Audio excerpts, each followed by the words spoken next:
Hey, everybody, what is going on? Welcome to the DFS Pick 6, the RotoWorld DFS Pick 6, presented by RotoGrinders. I'm Eric Crane, joined by two of the best in the business, two of my friends. Guys, we're going on almost 2 years on doing this show. They haven't fired us. We have so much more job security than a lot of these NFL guys.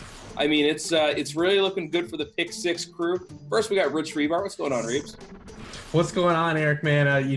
Last week was looking like such a repeated Thanksgiving. That first 3-game slate, I just got buried because I played so much Trevor Siemian, and Brock Osweiler scored 25 points. And I thought, man, this is Thanksgiving all over again. But I bounced back. Sunday was really hot. We talked about the show. Everyone had real big Sundays, and you did as well. You had so much Keelan Cole, man. Where was that on the show last week? That was a late addition to the old Crane player pool. But it worked out though. It worked out just fine. Me and my boy Keelan, we go way back now. We're boys now. We're gonna rock this world, as the kids say. Also joining us, we got Evan Silva. What's up, Evan? What's up, man? What's up? Hey, we had a good week with Birdman. Call. That's right. Robbie Gould dropped 24 on FanDuel. Has a kicker ever scored that many? I mean, I don't know. Privy to it. Robbie Gould literally just saved my week though. Like DK, I did pretty well, but FanDuel was ugly until so you hooked it up for us. Yeah, it's a good week, man. It was a real good week.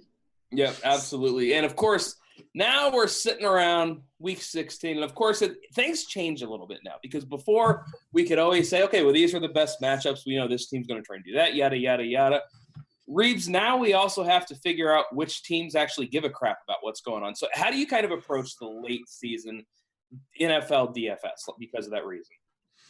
Yeah, I mean, well, we've had, we've been circling the wagon on a lot of teams here, weekly of teams to target, whether it be, like last week, I mean, Vikings onslaught was such a there was no bigger lock of the week than the Vikings just destroying the Bengals in that game.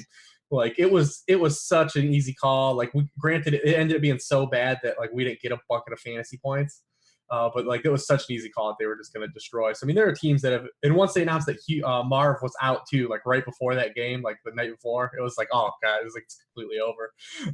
But, yeah, there's just certain teams we've circled, on the bandwagon, the bandwagon here. The Giants have been one of those teams, but they've been kind of, playing some teams, closer, since this whole, fiasco happened and the Spags has taken over. They've tried to beat games. It was impossible for them to play them farther away.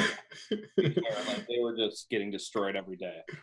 But I don't think that this week we're going to have really any impact. Next week there might be a little more when we do the show.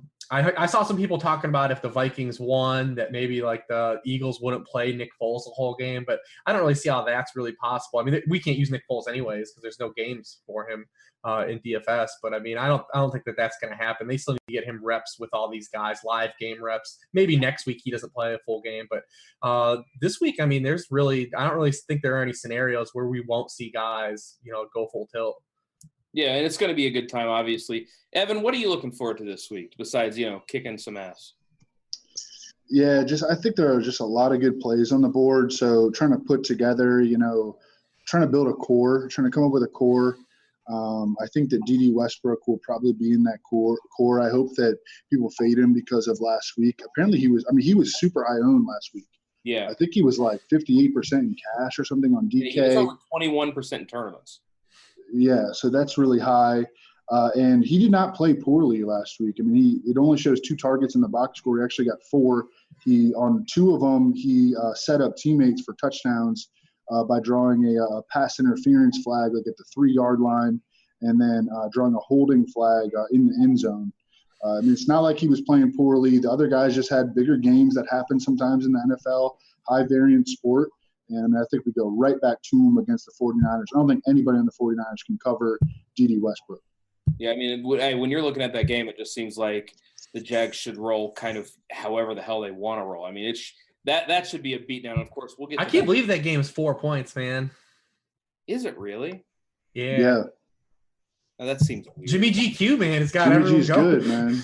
Jimmy G's good. Jimmy G is good, but I don't know. I've been doing just fine this year, not playing anybody against the Jags defense. I don't think I'm going to switch this year. Life gets easier when you just fade guys against the Jags defense. So I'm not going to do that. Anyways, let's go ahead and jump into the slate because we're going to do things a little bit differently today. Instead of picking 3 games, picking 3 topics, we're going to go position by position, and that's right, we even mean kicker.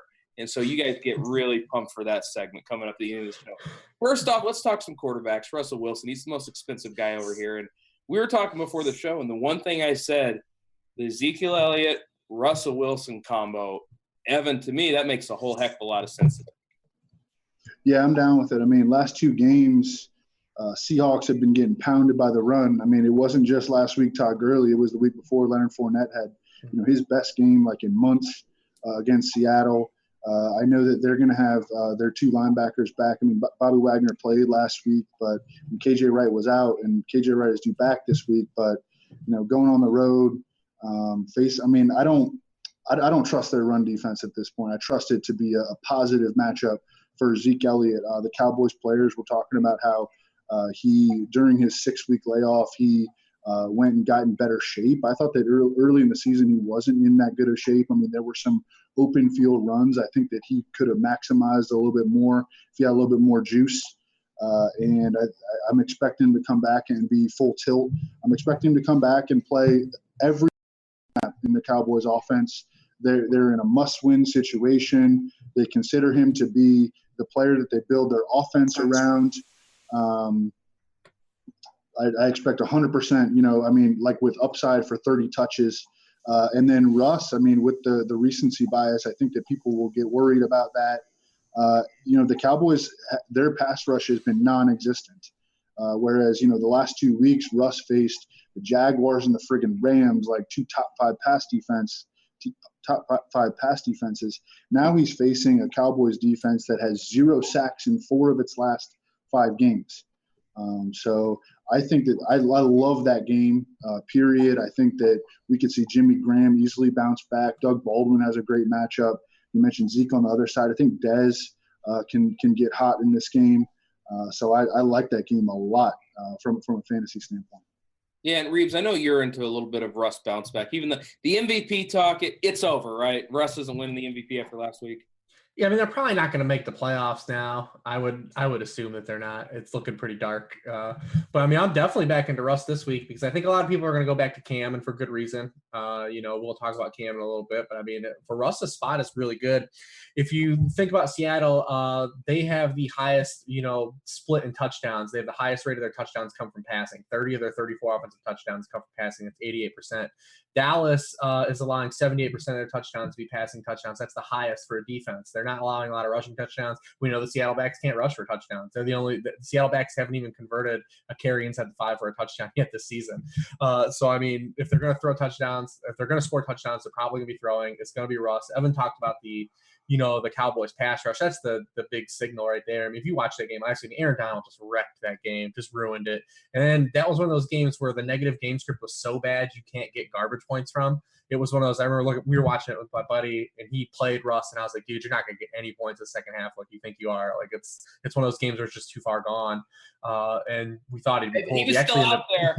He did, man. They left him in for like 2 drives after I thought he was going to come out. But, I think it's a great spot to go back to him. And we could talk about the receivers. I'm really into the upside here for the receivers, too, especially a guy like Paul Richardson, who actually has out-targeted Doug Baldwin over the past 5 weeks and has scoring potential, because we talked about those touchdowns the Cowboys giving up. They're giving up a bunch of passing touchdowns. They're all going to wide receivers.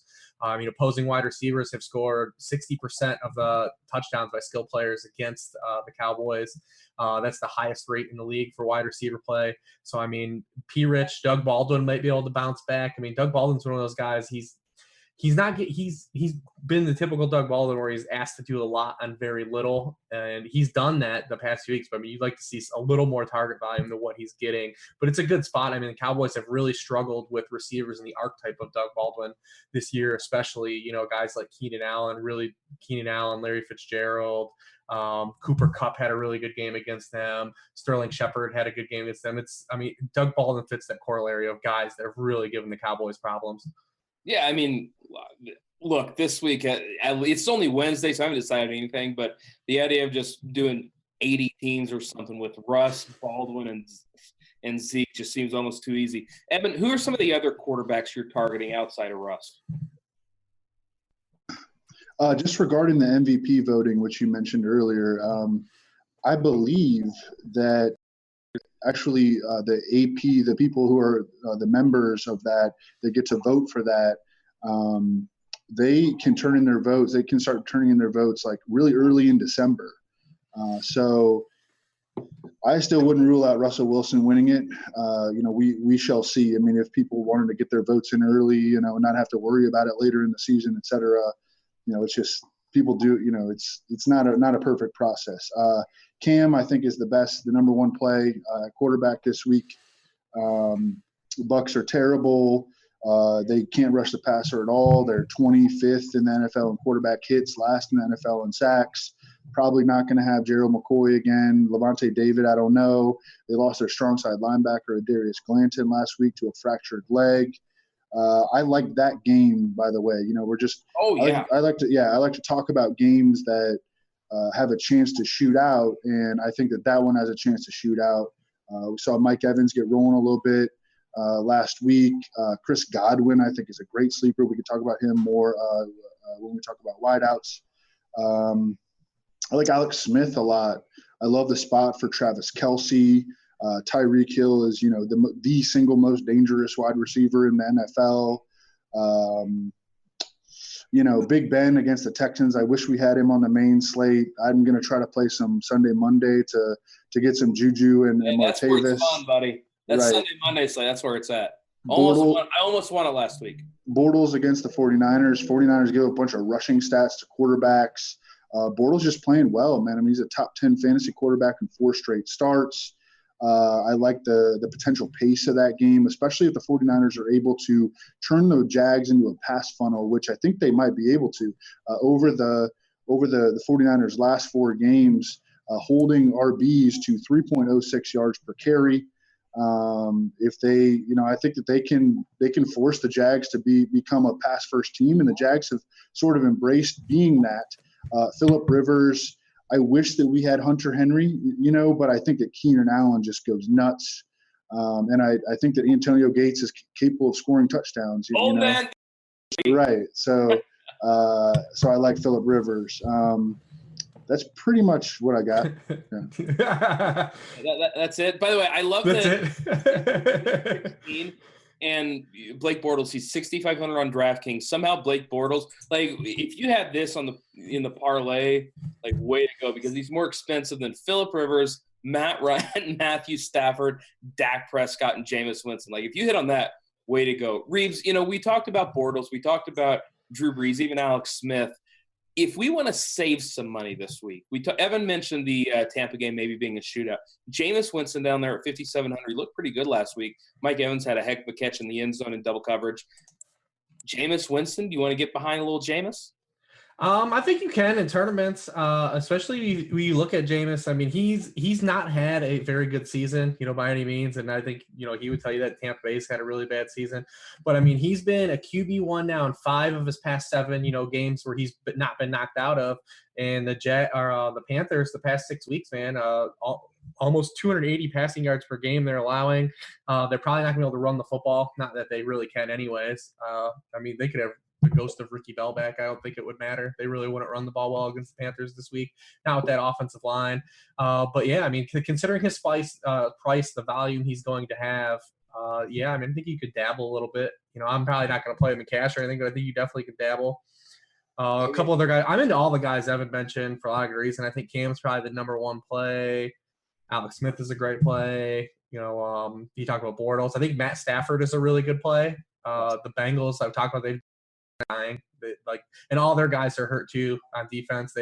All their secondary's hurt. Perfect. We don't know if he's ever going to come back. They're another team that really can't run the ball effectively. The Bengals have gotten progressively worse since their bye. They've allowed 18 passing points per game to quarterbacks after just allowing a little under 11, prior to their bye. I think he's a good play. I want to talk about it because I texted Evan and our buddy Pat Thurman earlier, man. Drew Stanton, man, is min-priced on both sites. He's had 15 points in each of his 2 starts. The 10 of the past 11 quarterbacks to face the Giants who had 15 or more points. They've allowed 7 touchdowns the past 2 weeks. Since Janoris Jenkins has been out, they allowed 287 passing yards to Derek Carr without Amari Cooper and Michael Crabtree. They allowed 332 passing yards, a career high to Dak Prescott. They're 32nd in passing points allowed per team. They are 31st in touchdown rate allowed per completion. I mean, he's min-priced. He's already had – and we're not even starting with the matchup first. He's had 15 fantasy points in both of his 2 starts. So, I mean, there's something tangible to latch onto before we even talk about the matchup. A home favorite, I mean – min-price, man. If you sit through this game, you should get a prize. I might play him in cash because I want to play so many other guys. Evan, tell me not to play Drew Stanton. I'm begging you. I mean, Reeves is smart, dude. So I know Reeves. I don't like to fade the Reeves. I don't like to fade the Reeves. You know, I don't. I think we've talked about from the Reeves. I think we've talked about on the show though. So like if you're someone, you should be someone that goes back and looks at your successful lineups and how your lineup structure works well. My most successful lineup structure is typically paying down at quarterback, sometimes punting quarterback. I mean, last week it was Nick Foles, in cash games days, because you can just fit so many high equity guys and quarterback has such an inherently high floor. I mean, if I can get 15 to 18 points out of Drew Stanton, man, for min price, and you're telling me I can then add Ezekiel Elliott plus my Kareem Hunt plus my Alvin Kamara, like that's something that really intrigues me instead of having to go down to, that third tier of running back. No, I mean, I get it, and I understand what you're saying, but I just played DeShone Kizer, and I don't really want to talk about it anymore. Like, I really might see if I can pay up for Dan Marino or something. I'm so sick of these quarterbacks just screwing me every single. Got on that Foles toll, bro. I played Foles on FanDuel. Like FanDuel, I had quite a bit of Foles. That worked out pretty well. Obviously, paired him with Hurts. Life was good. Played Evans' boy Robbie Gould. So we were good as Gould, as we say. Let's talk about some running backs, because I think more than maybe any other slate this season, we have more high-end running backs in good spots. Gurley, look, I mean, the matchup isn't great, but he's matchup proof. Kareem Hunt at home against Miami. Alvin Kamara and Mark Ingram at home against Atlanta. Zeke Elliott returning. He's home against Seattle. LaShawn McCoy at the Patriots. Leonard Fournette at San Fran. Melvin Gordon, there might be no Austin Eckler, against the Jets. Evan, we've got so many running backs at the upper end. I almost think it's a mistake to pay down at running back this week, because at least 2 or 3 of these guys are going to go for 35. Yeah, I mean, I would lean toward agreeing with you. You mentioned a lot of good plays. I like Dion Lewis as well at home against the Bills. Patriots are significant home favorites. Bills are terrible in run defense. Bill Belichick, more than any other coach, is good at identifying the weaknesses of his opponent and exploiting them. I think there's going to be some buzz, I think, on Mike Gillislee. No thanks. For me. Oh, this is the week he screws us. No. Dion Lewis is going to be the guy, I think. Oh, he better be, because I know I am so in my mind, I just have this picture of me rostering a bunch of Dion Lewis, and then we get Jonas Gray 2.0 scoring his 4th touchdown of the game. I don't think that's happening. I mean, Mike Gillislee, if you go back and look at the 4 games that Rex Burkhead missed, I mean, we have a 4-game sample size of Rex Burkhead missing time, and Mike Gillislee didn't do anything. I mean, he averaged 44 rushing yards. He hasn't seen a passing game target in a Patriots uniform. No thanks. I think we see Dion Lewis with 16 to 20 touches this week. I think that we see Mike Gillislee mixed in for maybe 6 or 7. I mean, here's the thing, if he runs well, then he could see more, but I think that this is going to be a Dion Lewis foundation game. Kareem Hunt as a big home favorite against the Dolphins. I mean, I think that's real hot. Joe Mixon, I think, is a really interesting guy, because we have not seen him. He's really cheap. We haven't seen him in a couple weeks. He's facing one of the worst run defenses in the league.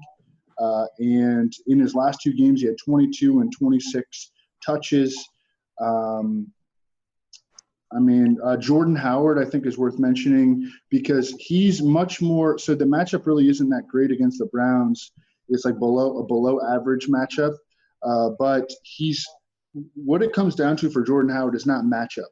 It comes down to game script. So if you think that the Bears can keep this game close and or play with a lead, Jordan Howard can go nuts. And look, he's very much a FanDuel, lean play. Yeah, because his floor is terrible, and he doesn't catch any passes. When he does get targets, he drops them. But I think that he's a guy worth mentioning as well. I just don't see how we can play any of these guys when at least two of these upper tier guys are going to go for 35. Reeves, we kind of mentioned, we named off every guy basically, and we shut you. Were you wanting to chime in? Listen, Jordan Howard is my Melvin Gordon to Evan. Melvin, not once have I gotten that dude right, ever. Even when I think he has good game script or is going to face a good defense, man, I just can't, man. How many short fields is he going to get because of DeShone Kizer? Well, he throws all his picks in the red zone, so he's got a long field. The time to play him, first of all, the time to play him is after terrible games. That's always the time to play for him. And also, you don't play him in cash. That's something that I've learned. Yeah. You cannot play Jordan Howard in cash because he will sink you. And he's not the archetype of guy you can really cash up. You brought up Deion Lewis. I like Deion Lewis a lot. I think it's a really good spot for him. He's been a really good too, a lot more efficient player than I think he gets credit for.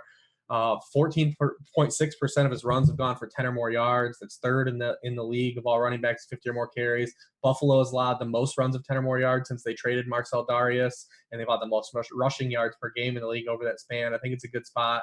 I think people, like Evan said, are going to freak out over the Gillislee thing. White can get involved some. You just worry about that, the Tuds, how the Tud's going to be there. But I'm really into Deion Lewis. Devontae Freeman is still really cheap. See, his pricing got grandfathered in because they play on Monday night. Yeah, it's just really weird because I see Freeman sitting there, and I listed off all these guys, and I kind of skipped over the guy who 2 days ago just absolutely tore it up on national TV. But the Saints' run defense has been pretty good. Except for Freeman. Freeman owns them, man. He scored a touchdown in his past 6 games against them. He got him for 91 yards, and they played a couple weeks ago on Thursday. Tevin Coleman's really not a super threat because Tevin Coleman's not getting targeted. And I don't know. He's interesting. I think I'm not going to play him in cash, but he's interesting on the pricing tier he's in for the type of ceiling we know he has and the way he's played, how high he is.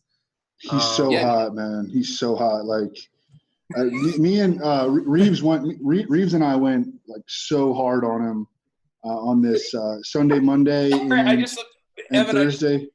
I just picture you giving this speech like as a 16-year-old girl, and it's incredible. You're just like, he's so hot, man. He's just so hot. That's all I can picture. Anyways. We talked about it all last week, though. Me and Evan were texting, and I said, man, I'm going so hard on Sunday, Monday because I wanted to play Crabtree. Yeah, I was like, I wanted to play Crabtree and Freeman, man. Like Crabtree and Freeman, I wanted to just play. I wanted all of it.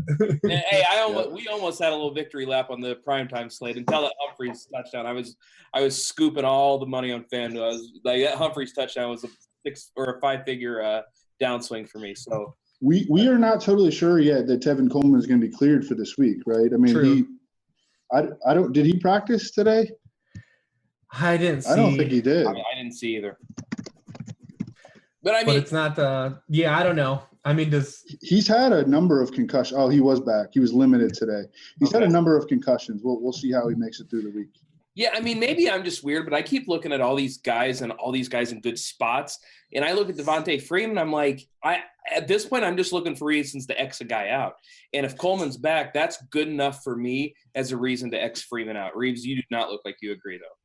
Well, I just think that the type of ceiling we know he has and the pricing tier he's on has to leave him in play. Like if he was priced up like where he was earlier in the season, it'd be different. But he's pretty affordable. Like he's not hard. Yeah, it is a little bit weird that we're going to see Deion Lewis at $6K be really popular, and we're going to see Devontae Freeman at $6,500 be not popular. That is really strange to me. And Christian McCaffrey, I think he's also going to get some ownership as the week goes on. If we were to talk about games, that would have been a game we would have talked about as a game that had potential back and forth. That's to have upside. Like I said, he's a guy that has owned the Saints, man. He's run all over them. It's tough. Can I get you guys to double down on Arizona Cardinal punt plays?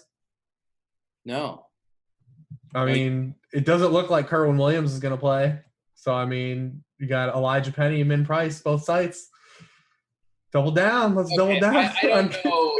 I know nothing about Elijah Penny. First, let me tell you about him. Preseason hero, dude. Preseason hero. Tell me about him, but the way he spells that first name is absurd. It is absurd, but so he was getting all the goal line touches anyways. That's why I never thought Kurt Williams was a good play. Like I was like, well, he's just getting vultured and then not catching passes. But if he's out, then that splits the roles pretty clearly, where you just got Penny as like a pounder and the goal line guy, and Foster as the receiving back. So, I mean, if you look at the Giants on the road, their past 3 games on the road since they're bye, I mean, they allowed 25, 130, and 2 to Raiders backs. They allowed 100 yards to Samaje Perine on the road on Thanksgiving. They allowed 153 rushing yards to the 49ers backs on the road. Like you said, the running backs plays are so good, but I mean, at min, I mean, but let me tell you about it. So Elijah Penny is like laughably, like hysterically, like poor and like any model. Like Rob Kelly in a mailbox, like had offspring. It was Elijah Penny. Like this dude had like a 28-inch vertical. Like he ran a 4.8 40 on his pro day. So, like, it would have been like a 5.2 at the combine. He's got a brother who's apparently supposed to be good. Rashard Penny. Yeah. Yeah, is awesome. So that kid sapped all of the genes. Like, got them all. Yeah. So I love like watching preseason games. So Elijah Penny sometimes they'll give him like 20 carries in a preseason game, and the Cardinals have this color analyst. Do you know who I'm talking about, Reeves? They have this color analyst. He's really like, I don't know. He sounds like Jesse Ventura. He's like, yeah, I know what you're talking. I don't know his name. Yeah, he's really demonstrative, dude. like hardcore football guy, and he loves Elijah Penny. He's like, because Elijah Penny will just smack people in the mouth. That's his game, He will. So we can't run away from anyone. Right, he can't run. Right, exactly. He just tries to run through people. So, hey, man, if we get him in a situation, my issue is that I think the Giants are going to have offensive success against the Cardinals if Elijah Penny gets put into a bad script situation. It's over for him. But and I think Sterling Shepard could wreck against the Cardinals. But man, I mean, if we could get 20 carries out of Elijah Penny, I would love that. They love giving him the rock on the goal line. I mean, he's like a legit 2-touchdown threat, I think. I mean, you talked about it's going to be over for him if the Giants get out to a lead. As far as I'm concerned, it was over for him as soon as his parents spelled his name E-L-I. Cards D's been good, man, since the bye. Been really good. Man, I'm telling you, like, I cannot imagine watching this game. You think Red Zone can just X this game out? Like, they have like the boxes on. Like, instead of showing the game, they just put a frowning face. Do you think that's possible? Because that's like I cannot imagine. Crane, you're going to end up playing a bunch of Sterling Shepard, I'm sure. Larry Fitz, I think, is a pretty solid play. He's had good results with Drew Stanton. I mean, come on, Crane, don't sleep on this game. Fine, let's talk about wide receivers then, because we just got done talking about some crappy guys in that game. Let's talk about some crappy receivers, which have always been, hey, Evan, we talk about crappy receivers. Mr. Bird last week, you absolutely crushed it with him. Caw-caw! That was so lucky, by the way. I mean, he got what? Oh, that was not 4 targets. Wasn't a tuds, man. One of the touchdowns. What was it? What was the saying that he had? Like butt swag or something. I don't know. He said he had butt swag. Yeah, something. I don't know. I thought it was cool. Cam said in the post game that he was glad he had a skinny ass. He's a really small. Again, he's 5'9", 172 pounds. He's so small. You don't see very many. I know that people will point to outliers like Darren Sproles, but you do not see very many NFL players that are that small. He's kind of back in play. I mean, he had 66% of the snaps last week, 27 routes. He's got a good matchup again against the friggin' Buccaneers. He has played 2 games extensively. He's got 8 of 9 targets. I mean, he can run. We haven't even seen him hit a big play yet. So he's kind of back in play. But the dudes who I like, so I kind of like Jarvis Landry in that Chiefs game. If you're going to try to like build a game stack, which I'm going to do with like Alex Smith and Kelsey, you bring it back with Jarvis Landry. You remove Julius Thomas. He went on injured reserve with a foot injury. Jarvis Landry has been just dominating red zone and scoring position targets this year, even more so with no Julius Thomas. Matchup is good against the Chiefs. He's been getting fed targets, period. So, I think if that game shoots out, that's where we're going to get the points. Devin Funchess, I think we go right back to against the Buccaneers. Mike Evans, I think in that game that has shootout potential, I think is a great play. Chris Godwin, I think we're going to see him start in place of Deshaun Jackson. At Min Price, when he got a start earlier in the season against the Jets, he played like 90% of the snaps, saw 10 targets. So I think that he is very intriguing. Michael Thomas has crushed the Falcons historically. We're starting to see some positive touchdown regression from him after he had 2 touchdowns in the first 11 games. He's got one in 3 straight, should have had 2 more last week. Keenan Allen, I think, is the best wide receiver play on the board. Doug Baldwin, we talked about him. Dez talked about him. Sterling Shepard. Yeah, there's a lot of good plays at wide receiver this week. I mean, what about you picked the wrong Miami receiver? Because I have been waiting for Devontae Parker to work all freaking year. Last week, he finally gets 12 targets. Come on. Come back to Devontae Parker with me. No. Okay, fine.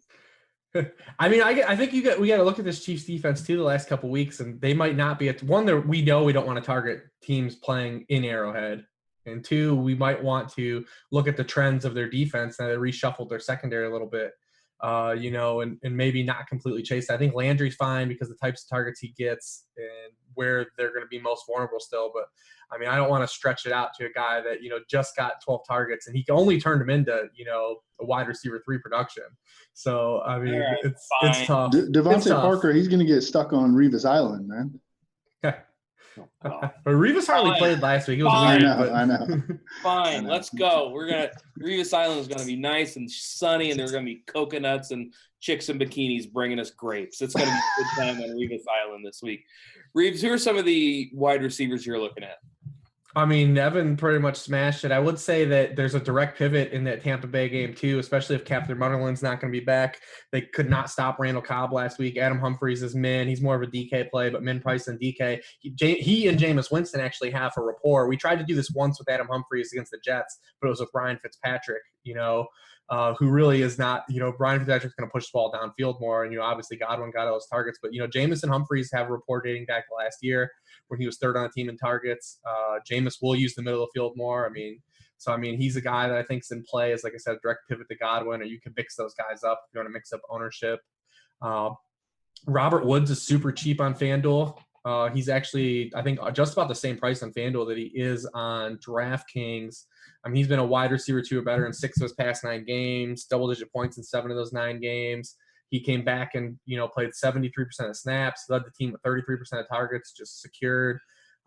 He's getting the most red zone looks in the games he's been active since he's played. I think he's really cheap. The Titans are a team that just give up oodles of like red zone plays, but they don't give a lot of rushing touchdowns. It could be like a lot of passing touchdown value.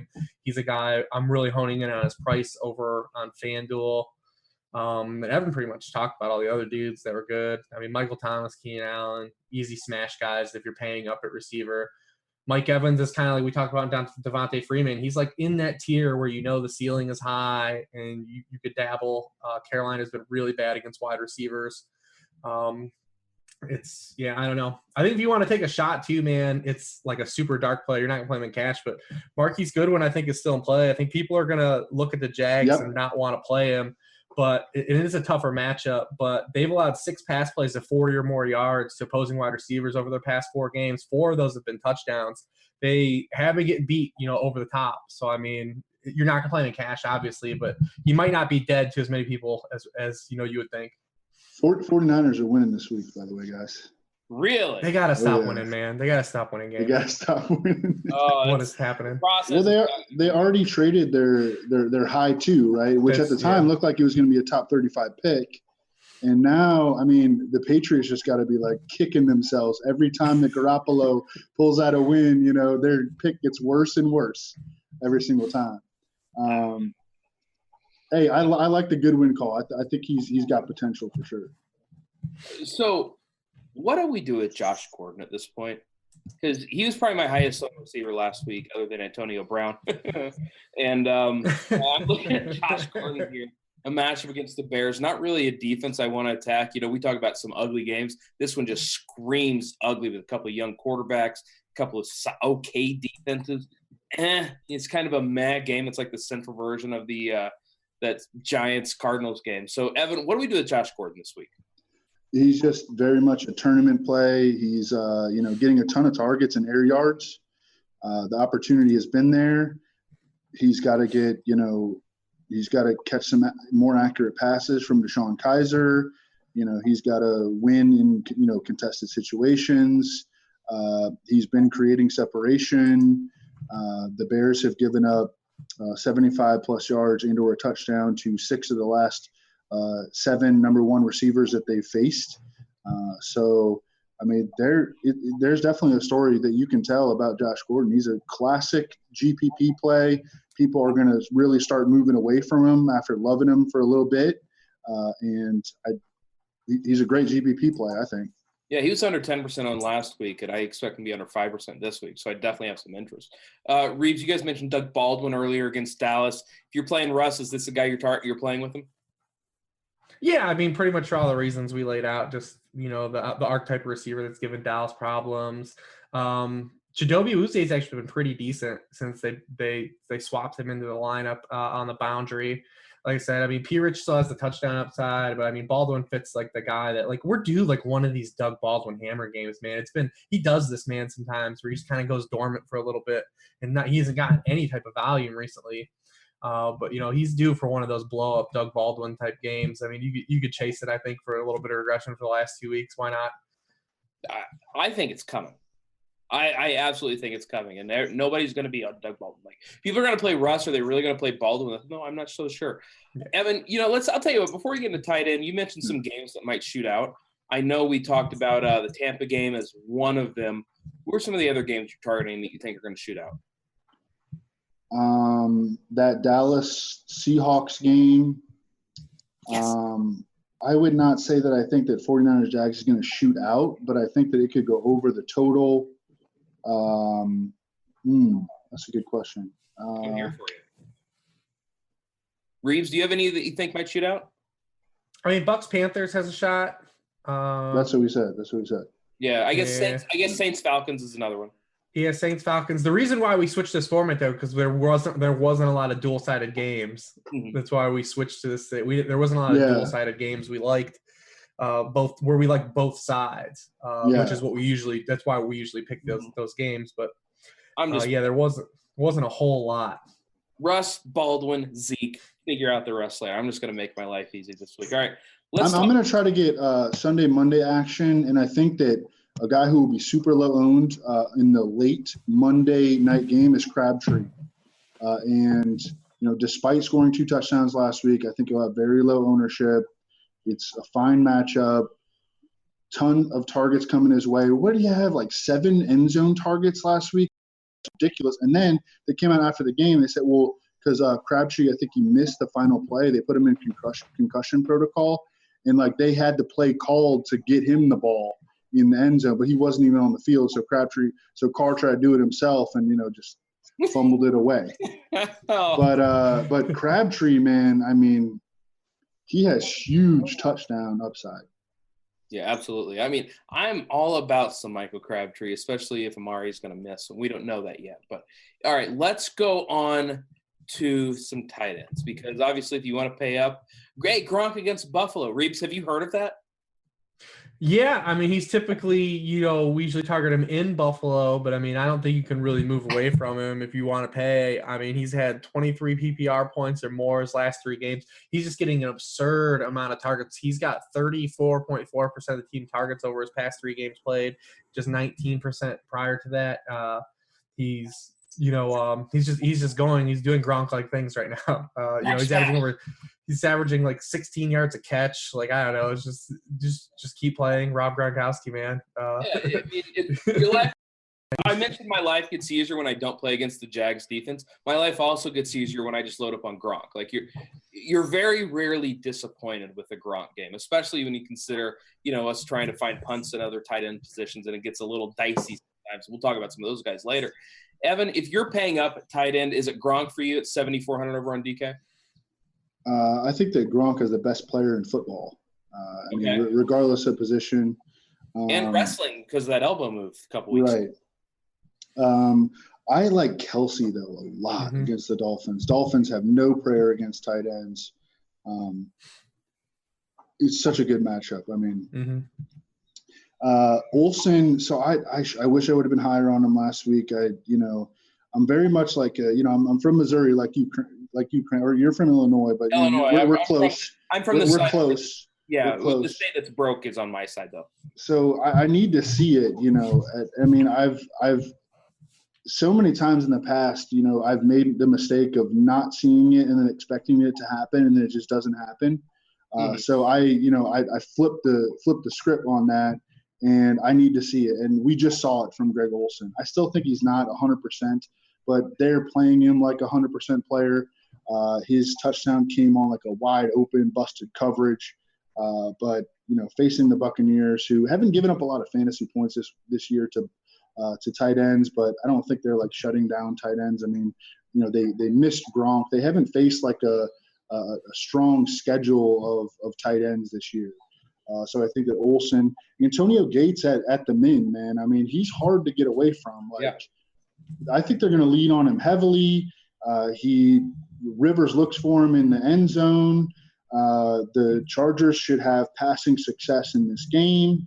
The 8th most fantasy points to tight ends. He's just so cheap. If he scores a touchdown and gets 29 yards, you're fine. You're good. So he's really tempting for me. I like Evan Ingram in Arizona. I like Jesse James a little bit on Monday. And then Jimmy Graham against Dallas. Vernon Davis, I want to be a thing, but I don't think I'm going to end up playing him. Just not getting the ball. I mean, Cousins didn't throwing the rock. We're going to have to change his name to Little Vern. I'm hurts. Sorry, man. It's painful, man. I know it hurts you, man, but I don't think we have a choice. Another guy, O.J. Howard, he was just placed on IR. So Cameron Brate, 3,300 at the Panthers. Reeves, are you looking at Brate at all this week? Yeah, we talked about cross-stacking that game and the touchdown potential. Like, why wouldn't we? Given the touchdown upside he's had. Like I said, Evan, I mean, I've got my player pool down to 3 dudes though. I'm Xing everyone out except for Gronk, Kelsey, and Antonio Gates is the punt, and everyone else I'm not playing. They're other dudes, but I'm down 3 guys. You're saying bye-bye to the mid-range. Yeah, man. I'm going to play so much Kelsey. Like Evan talked about Jordan Howard, so like. And playing just play Howard after he has like a lousy game. Well, the same is true for Kelsey. Every time he's had a bad game, like he has just come back and smashed and got fed opportunity. The other 3 times he wasn't a tight end 1 on the year, he's come back and he's put up 24 points, 14 points, and 25 points. He scored in all those games. I mean, the Dolphins are terrible. Like Evan said, they're 31st in catches allowed to position. It's a game where I expect Alex Smith to have a big game. It's just. And, like Tyreek's always 1 play away. But, I mean, like, I don't know what this thing is with Xavier Howard, man. But, dude, their wide receiver ones and the Dolphins have caught 5 of 19 targets the past 3 games. I mean, for 85 total yards. So, I mean, I'm not gonna fade Tyreek Hill by any means for that because Tyreek's a dude that just needs 1 play to hit his fantasy quota. But, I mean, if we're going to get any opportunity where more targets get funneled to Travis Kelce against the team that can't stop him, I mean, I just want to play a lot of Travis Kelce, man. Reeves, did you see Crane yawning up in the corner? It was not a yawn. He yawned. Yes, it was a yawn. Not a yawn. Yes, it was. That was not a yawn. Right, so he's got the hiccups, man. He's about to start seeing pink elephants, I think. I've got hiccups from hell right now, man. I'm just trying to get through the rest of the show. All right. I got a little nugget. So I do the Feast podcast with Ross Tucker, and he went to the Chargers game last week. And they were playing the Chiefs, obviously, on Saturday. He was a sideline reporter, I think, for Westwood One, and he was talking to the Chargers coaches. Okay, so this is not influenced by Chiefs coaching staff coach speak. Okay, he was talking to the Chargers coaches, and he asked them, like, what's the difference with Matt Nagy, calling plays? Because Matt Nagy 3 games ago took over as the Chiefs offensive play caller. And their answer was that They thought that less cute stuff.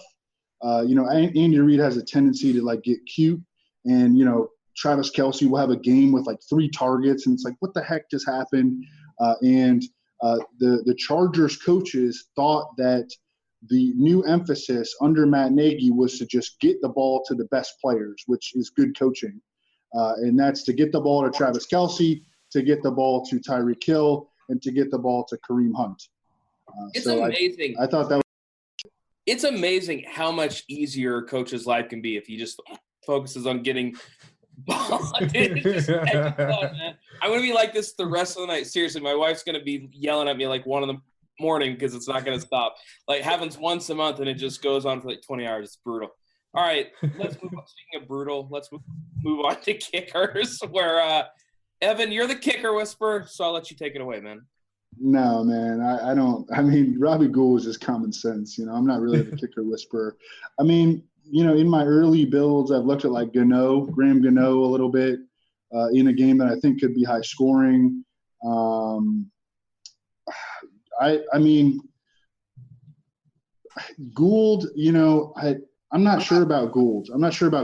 I think that the 49ers will move the ball better than expected against the Jags, but I'm just not sure they're going to score many points. And then Phil Dawson at home against the Giants, it should be a domed game, and I think that the Cardinals, even with Drew Stanton at quarterback, should be able to move the ball against the Giants.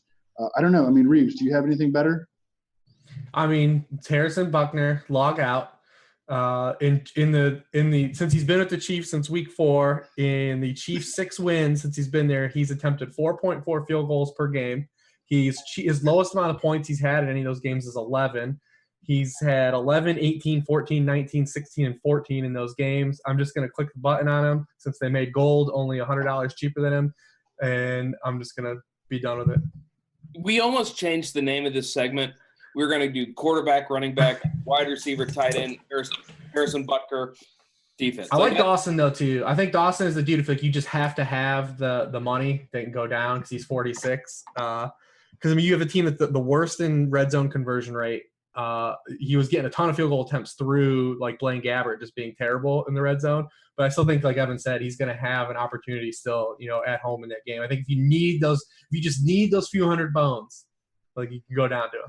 I played a bunch of Phil Dawson early in the year. This dude missed so many field goals. It was so tilting. He has like 10 missed field goals on the season. I mean, like short, like yeah, bunnies. Yeah.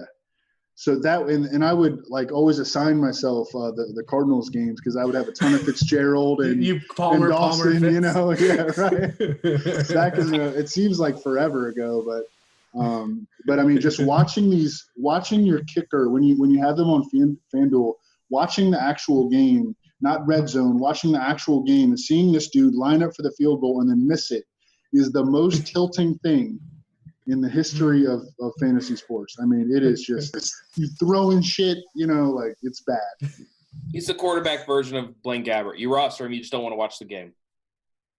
Yeah. So, all right, let's talk about some defenses. Obviously, there are a lot of good defenses. Like we're talking about a lot of games that might kind of blow out, a lot of offenses that we really don't want any pieces of. So, Reeves, who are some of the defenses you're focusing on this week? Dude, Chiefs special teams onslaught, man. You just keep going to it. Are you going to use like the Kelce Hunt and then go for the double dip with Hill and the Chiefs D? No, I'm not going to try to double dip because if you chase that, like it never happens. Like you never get the double dip of kick return. You never get the kick return.